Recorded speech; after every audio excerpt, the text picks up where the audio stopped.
में पकड़ता है दुष्यंत जी के गजल के कुछ शेर कि ये जो शहतीर है पलकों पे उठा लो यारों, आज कोई ऐसा तरीका भी निकालो यारों, और दर्द दिल वक्त को पैगाम भी पहुंचाएगा, इस कबूतर को जरा प्यार से पालो यारों। और कैसे कैसे आकाश में सुराख नहीं हो सकता, एक पत्थर को तबीयत से उछालो यारों, एक पत्थर के तबीयत से उछालो किसान कर।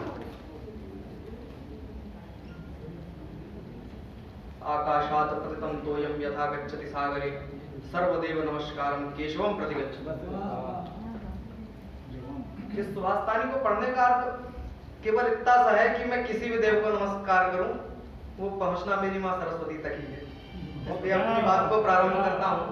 आप सभी प्रबुद्ध लोग यहाँ उपस्थित हैं, आप सभी के चरणों में मेरा पहला मुक्तक निवेदित है कि प्रभु का नाम लेकर मन मनस्वी हो जाएगा, प्रभु का नाम लेकर मन मनस्वी हो जाएगा, निष्काम तप से तन तपस्वी हो जाएगा।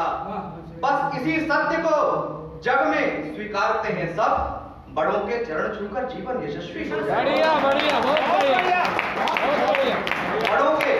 बड़ों के चरण छूकर जीवन यशस्वी हो जाएगा। और केवल क्रांति शब्द कहने से क्रांति नहीं आ सकती, क्रांति का नाद करने से क्रांति नहीं आती है, केवल क्रांति शब्द कहने से क्रांति नहीं आ सकती है, केवल उपदेशों से मन की भ्रांति नहीं जा सकती है। जब तक कर्म नहीं बदलेंगे तब तक अंकुर सारी दुनिया, जब तक कर्म नहीं बदलेंगे तब तक अंकुर सारी दुनिया, केवल बुद्ध नाम लेने से शांति नहीं आ सकती है, केवल बुद्ध नाम लेने से शांति नहीं आ सकती है। और माँ सरस्वती की कृपा से मैंने लिखना सीखा। उसी कविता को वर्तमान में लोग कामिनी कहने लगते हैं, तो मुझे बड़ा कष्ट होता है कि जिसकी रचना हमने की वो हमारी पुत्री होती है, उसे हम कामिनी कैसे कह सकते हैं। इस भूमिका पर एक छंद निवेदित है। चपलता देखकर उसकी उसे हम दामिनी कहते, दिया जब जन्म हमने ही उसे क्यों कामिनी कहते। चपलता देखकर उसकी उसे हम दामिनी कहते, दिया जब जन्म हमने ही उसे क्यों कामिनी कहते।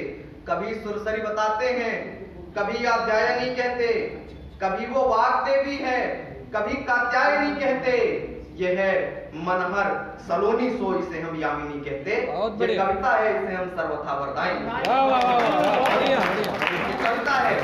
ये कविता है, इसे हम सर्वथा वरदायनी कहते। वर्तमान में हिंदी पुस्तकों के नाम से अश्लीलता का चलन हो चुका है। मैं बड़े जिम्मेदारी के साथ ये बात इसलिए भी कहना चाह रहा हूं क्योंकि मैंने अभी कुछ समय पहले 3 पुस्तकें लगातार पढ़ी एक ही लेखक की, और उस पुस्तक की भाषा शैली में वामपंथ की झलक थी। वामपंथ एक अलग विषय है, किंतु भाषा की जो सुचिता थी उसमें भंग थी पूर्णतः।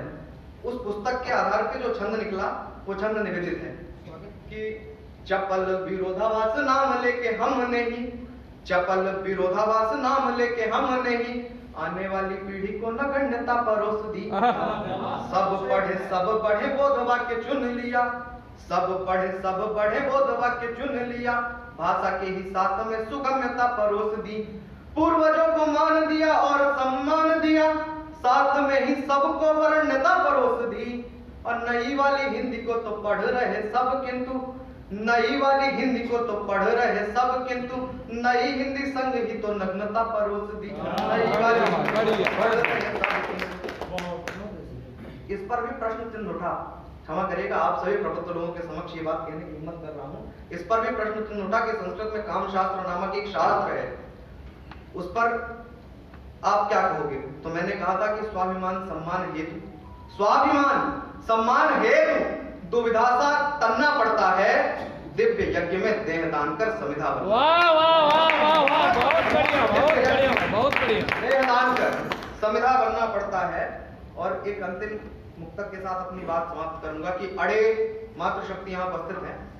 अड़े जब अस्त्र अरिके तब सरासन तानना चाहिए, अड़े जब अस्त्र अरिके तब सरासन तानना चाहिए, करे कुल को कलंकित जो दुशासन जानना चाहिए। जो डाले दृष्टि दूषित देश की अबलाओं के ऊपर, भले वो इंद्र हो लेकिन दशानन मानना चाहिए। बहुत बढ़िया, बहुत बढ़िया भाई, बहुत खूब, बेहतरीन, बहुत ही सुंदर। कमती ओवर में अधिक रन बनाना, इसी को कहते हैं क्रिकेट की भाषा में। कि गीत गजल